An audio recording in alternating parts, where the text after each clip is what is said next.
All right, Philip, can you hear me all right? Yes, I can hear you guys. Okay, so let me get this. So correct me if I'm wrong. Filip Rebraca. Yes, that's correct. Okay, so Philip, we'll take questions from the media. Welcome to Iowa City. If you have a question, raise your hand in the lower part of the screen and we'll get ready for Philip. All right, Philip, our first question will be from Scott Doctorman. Hi, Philip. How are you today? I'm doing well. How are you? I'm terrific. Thanks for asking. I was wanting to know how Iowa's style of play impacted your decision to come here, and how much of Luka Garza have you watched over the last year to 2 years?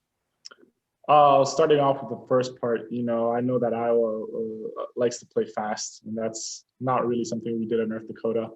And it's a very free-flowing offense. Everyone is engaged. Everyone has a role to play. Everyone can make decisions and can make plays. So, I wanted to go to a place where this was the case, because I think this is like the best and the most fun brand of basketball. And then, I watched a few games of Luka Garza. I didn't follow Iowa throughout the whole season just because, as a student athlete myself, we had our own competitions and whatnot. But when I got the chance, I definitely tuned into Iowa. I got to see a few games. All right, Philip, next question is from Chad Leistokow at the Des Moines Register. Hi, Philip. Welcome to Iowa City. Thank you. What was Fred McCaffery's specific pitch for you to come to Iowa? He does not use the transfer portal often, so he must have seen something in you that he liked.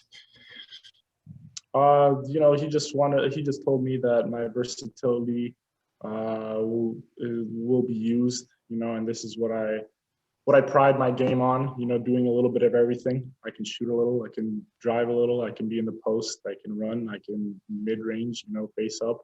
So, that was his pitch to me, that all aspects of my game will be used. And, I just really like to hear that, because that's kind of what I pride myself on. Philip, next question is from Mike Kloss. Hello, Philip. Hi. If you could, give me a nutshell biography of yourself. Where have you lived? Where have you played? That sort of thing. I lived all across of Europe and a few places in America. I was born in Italy when my father played for Benetton. I lived in Greece right after when my father played for Panathinaikos, and he won the EuroLeague there and was the Finals MVP. And then he decided, he wanted to challenge himself and go to the NBA. So our first stop in the U.S. was Detroit, then LA, and I went back to Italy. And then when my father retired, I lived in Serbia for a few years. And then after that, I decided to come back to the United States to finish off high school. I finished high school in Colorado, and I went to prep school in Massachusetts. North Dakota was my previous university, and now I'm here. So it's been a long journey, to say. What was 3 years in North Dakota like, considering all the other places you lived? It was very different. I feel like this was my first time being in the Midwest. Just people, the culture and whatnot. And definitely the winters. So I'll never forget the winters up there. It's probably the most brutal thing I've ever experienced. But it's a place I really called home for 3 years, and it gave me a lot of opportunities to become not only a better athlete and student, but also a better person. So I really cherished my time over there. Philip, next question is from Jet Beecham. So Philip, I mean, with having all the experience you have, growing up with a dad that played basketball all over, what did you learn from him, and how does your game, I guess, mirror his, if it does at all? I learned a lot, and I still talk to him like literally almost every day about practices and what I need to do. But he's always been telling me I need to be in the gym 24/7. If I've been in the gym for 3 hours, he says, oh, back in my day, I was in the gym for 4 to 5 hours. And if I've been in the gym for 4 hours, he's been in the gym for 8 hours. So, he's always just telling me that hard work is the number one thing. So work ethic, and he's been trying to promote that as much as he can. And then our similarities in our game. I mean, he played the classic five. He was taller than me. He was 7 foot. And he predominantly played in the post. But we both have a similar mid-range game, and I guess post game, because we both used our finesse at times. And that's how I'd kind of compare our two games. But apart from that, I'm a little more forward orientated than he was. All right, Phil, next question is from Scott Doctorman. So how many languages do you speak, and what is kind of considered your mother tongue? I only speak 2 languages, so Serbian and English. I mean, I was learning Italian. I can read and I can understand it, but I can't really speak it. But considering my mother tongue, it's really hard, because I remember I was maybe like 2 or 3 when I moved to the U.S. and I kind of learned Serbian and English simultaneously, and I really haven't mastered either language until later on in my life. So I can't really pinpoint what I would say is my mother tongue, because I'm fluent in both, and I learned them at the same time. Well, they're different alphabets. I mean, isn't it more of a Cyrillic alphabet? And that's awfully difficult, whereas going from Italian to Spanish to English, or isn't that different? That must be, was that ever confusing learning both languages? Yes, but I mean, in Serbian, we also use the Latin alphabet as well. So it's not only Cyrillic. I did learn Cyrillic, and Cyrillic took me a little bit of time when I was a little bit older to learn. And I don't know, it was kind of weird learning all these new letters, but I feel like I know them pretty well now. Okay, thank you. All right, Philip, next question is from Chad Lysticow. Hey, I think I read in your statement one of the reasons you left North Dakota was to pursue a graduate program. What are you going to do at Iowa, and is your plan to be here for 1 year or 2 years? My plan is to be in the Master's in Finance. So that would be my graduate program, and UND didn't offer that. They only offer 2 specific grad programs that I was not really interested in, unfortunately.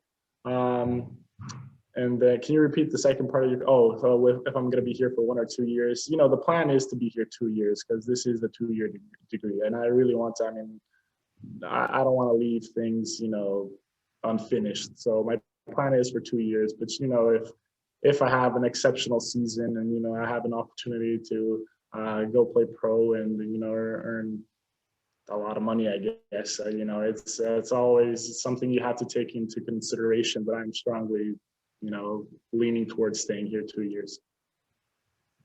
Philip, next question is from Don Doxey. Yeah, Philip, just you've been here for maybe a week or so. What are some of your early impressions of Iowa and Iowa City and the people here? I mean, my first impressions was when I actually committed, because the fan support that I received was overwhelming. I know Iowa fans are really into their sports, I guess. But being here, it's a great town. It's a great college town. I mean, I got to see a few places here and there. So it's a really nice place to be in. I like being in a little bigger places. So I think this is a little bit better for me than Grand Forks, North Dakota. So yeah, I mean, I have no complaints so far. I think I'm in a great place. Our next question is from Mike Kloss. I don't want to pigeonhole you as a Serbian, but do you have any kind of comparison to Nikola Jokic? The funny part is Nikola Jokic and I are actually from the same hometown, and we actually know each other.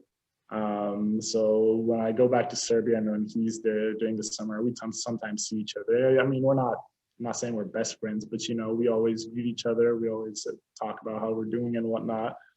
When we were younger, we used to practice during the summer. I forgot how old we were.